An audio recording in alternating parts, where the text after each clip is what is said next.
So my name is George Wu. Again, welcome to another Navigating the Rise episode. So one of the things I want to talk about is two things. So we talked about vacation spots, but for me, I like to reminisce my time in Korea. In my recent trip to Seoul and to Jeonju, I had very interesting experiences. I hope that if you ever go there, you have as much fun as I did. So first, I'll talk about Jeonju, and then I'll talk about Seoul. So for vacation, from that perspective, it's gonna be really different depending on what you like to do. So I'll showcase the stuff I went through, so when you go on vacations, that it will be awesome. So first, I'll talk about Jeonju. Jeonju is a very small town. You can actually go through the entire place in like half a day. In fact, I went through the entire place in half a day and it was fantastic. So first, I went through the individual Torosita, the Hanak village, and all these different things. You can see that people are wearing hanbok and all these different traditional clothings. Additionally, one of the most interesting things is the paintings on the wall.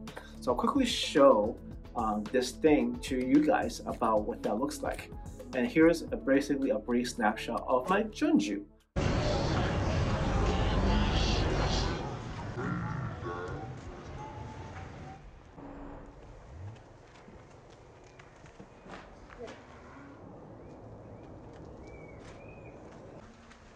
Now that I've seen Jeonju, now second thing I want to show is the food that is Jeonju. So the best thing they know for Jeonju is the bibimbap. You just gotta have the bibimbap. If you don't know what I mentioned, I have made a video about bibimbap, which is to eat the entire universe. And the reason why bibimbap has so many different colors, different types of vegetables, there's a reason behind it. It represents every part of the universe in the world. So you can look at my previous videos if you want to learn more about bibimbap. So that's one thing you have to eat there. In fact, even in the US, in LA, Koreatown, that Jeonju bibimbap place is the best I ever had. So definitely do that for sure. All right, now,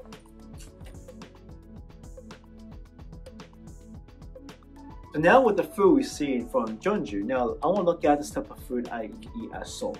So Seoul has all the food you can imagine in this Korean food. There's a couple ones I want to highlight to make sure that you don't just eat all the stupid Korean barbecue stuff that people, like some blank trashy people do. Okay, so in fact, here are the couple of things that you should definitely have when you go to Korea.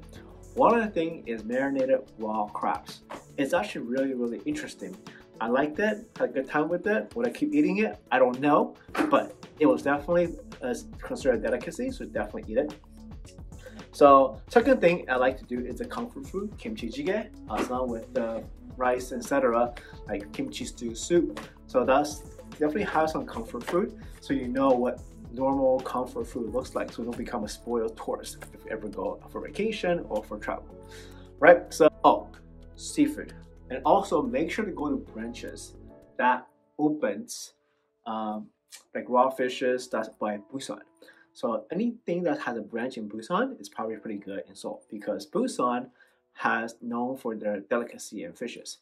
So, and they're close to the water as well. So make sure to always get seafood. Go to a place where the original branch is from Busan. Okay, and then one other thing I like a lot is actually budae.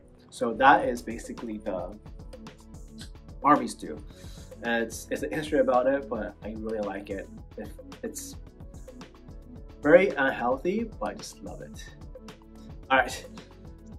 And then also make sure to try the 8 flavor samgyeopsal pork bellies. Different flavor, garlic, wine, all these different ones, 8 different ones. So definitely try that. That's, I want to say, the must eat in Seoul. So that's now about the food, both from Jeonju and Seoul. Now let's talk about the other stuff that I kind of have to do, that what I did. Maybe you might be interested in that as well. Both for interesting things. Let's go for now.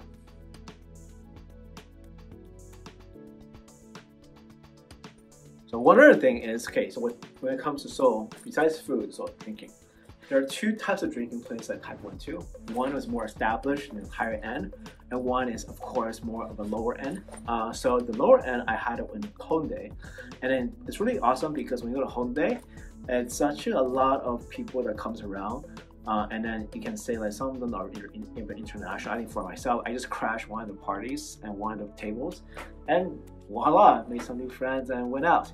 So it's pretty easy because Hyundai, Itaewon, and also those two areas are the most interesting places to get to meet people. I would say, but then in order to meet but in Gangnam, it's a different story. Gangnam, you just have to look rich and then you'll be fine. Other places, they're more open. So when I went to Gangnam, what happened was we actually ended up booking a room, right? A room for us just to overlook the city skylines, and then we actually drink alcohol there. So it's a bit more private, it's a bit more upscale, so the feel and vibes are completely different. People, when they see approaching them, it'll be kind of weird, and in Korea, you just don't do that anyway. So normally, when I go to Gangnam, I actually book with my friends and book a very nice venue before we go out and have fun. Alright, another thing I did is the stickers. So unlike Japan, where they have more interesting things, Korea also has those interesting stickers too. So a couple of my friends that I study Korean language with actually like those a lot. So I'm taking a couple of them with them. So for the girls or for the guys who like these pictures, definitely do that as one of your to-do lists in Seoul. Okay, also within Seoul, I also got domesticated. What that means is when I was studying Korean there, I actually was taking on a field trip to start learning cooking. And then so you can see that the venue is pretty big and pretty interesting. I put on an apron and then I cooked with my fellow interesting, pretty friends together. I mean, where else would I go cooking, right? To learn cooking for. And so anyways, jokes aside, only people who were there know why I was there. But another thing I did is I did a huge makeover. So not huge, but there's two things I did. One, I went to I think Jenny house to get my hair cut, and then so basically where all the K-pop and actresses goes apparently to get their hair done. It was pretty okay and expensive, I think, but overall it's nothing I cannot afford. If it's a once in a lifetime thing. And the second thing is that, I mean, not once in a lifetime, I'll probably end up going back again and again. The thing I did was the color matching. So apparently in Korea, there's a thing called color matching based on skin tones. Apparently I've been wearing the wrong colors my entire life. Even this color is not the best color for me. This one is. So, but since I like this jacket so much, I don't think I want to get rid of it. But overall, I think it's fine because I have some, so to kind of give you an example, we did many different things, especially for this color. It doesn't match my skin at all. So apparently this one does a lot. Apparently with this one, I look better in. This one, not so much. So we'll see what happens. So it definitely helps you create your own wardrobe. And that really helps you with your, you can say, make you look younger, make your skin look smoother, whatever that is. But overall, I'm very happy in the fact that since I came to the US already, people have been complimenting on my style. Not this one, but my other style, my color style. So for the most part, I think that's also worth the money as well. I spent probably about $100 or so, give or take, from that perspective.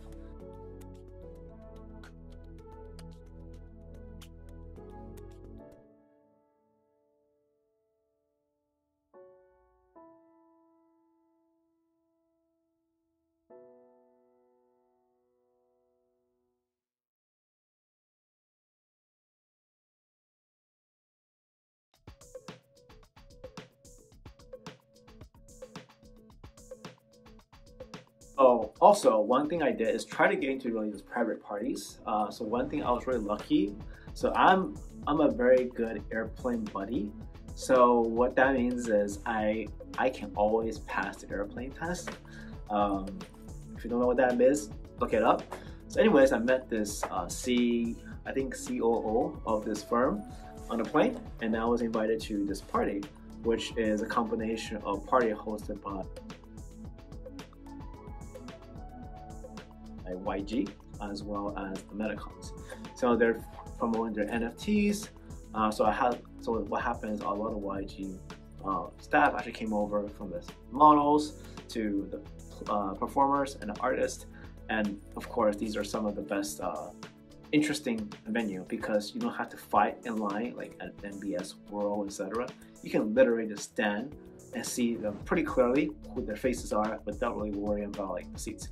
So I have a couple clips and pictures to show you what those are. So for example, here are the picture of and the video of the showing, for example.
Also, Korea is really good at big on fortune telling. So apparently I'm the spark type. So there's fortunes in every venue that I can see, like Hyundai, Itaewon maybe, maybe not Itaewon, but in Seoul, all these different places have these fortune things based on your personality type or your date of birth, etc. So these are just very interesting things that's all over the place. A thing costs like maybe $1 to just get a fortune and just see what happens. It's mainly for fun, but it's good. And apparently the MBTI is just that big in Korea, so definitely give it a try when you're around there as well, as souvenir. So another thing is the baseball. So Korean baseballs is also very, very good. In fact, it's sometimes one of the best things you can do. Like for myself, I kind of really like it compared to the American baseball. You're given props, you get to sing, you get to dance. Yeah, there's a lot of stuff going on. You just gotta try it. And last but not least, one thing I want to highlight is the school I went to called Donggu University. I like the fact the lanterns, especially it happened around the Lantern Festival time frame or the Buddhist Lantern Festival, whatever it is, but it was really pretty. In fact, you can write what your goal is, write it down, and then decide what things will happen. So I wish I can go back.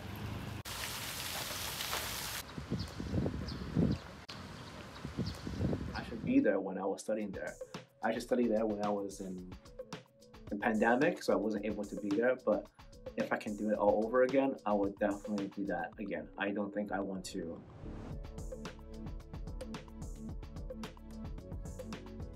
So anyways, that's pretty much everything in terms of my experience both at Cheongju and Seoul the past year. It's very updated because of the fact that I just went in 2022. So a lot of stuff will not be outdated. So there's a couple of things to know. Things still close. It's not 24/7 yet, but hopefully by then it will be better. So we'll see where it goes, but for the most part, have fun. Make sure to check out some of the stuff I mentioned if you like it. Notice I specifically left out all the touristy stuff. You can Google that anywhere. But some of the stuff I did, I think is very, very interesting and very unique. And be sure to kind of get those hidden gems if you can. If you cannot, that's fine. If you don't want to, that's fine too. But I'm just saying, like, these are the highlights that I really like, and I wish we'll go back again and do it again and again and again and again. So anyways, thank you. Make sure to subscribe. Don't forget.